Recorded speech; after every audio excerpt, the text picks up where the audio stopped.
Welcome to the Siri finance literacy. ఎవరైతే goal based investment చేస్తారో వాళ్ళు మాత్రమే ఇన్వెస్ట్మెంట్ చేయడంలో సక్సెస్ అవుతారు. వాళ్ళు మాత్రమే వెల్త్ని జనరేట్ చేయగలుగుతారు. ఎందుకంటే మనకు మ్యూచువల్ ఫండ్లో 30+ టైప్స్ ఆఫ్ స్కీమ్స్ అయితే మనకు అవైలబుల్గా ఉంటాయి.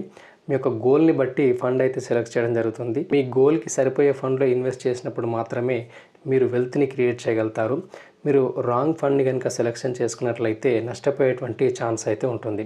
ఫర్ ఎగ్జాంపుల్, మీకు లాంగ్ టర్మ్ గోల్ కనుక ఉన్నట్లయితే స్మాల్ క్యాప్ ఫండ్స్ని సజెస్ట్ చేయడం జరుగుతుంది.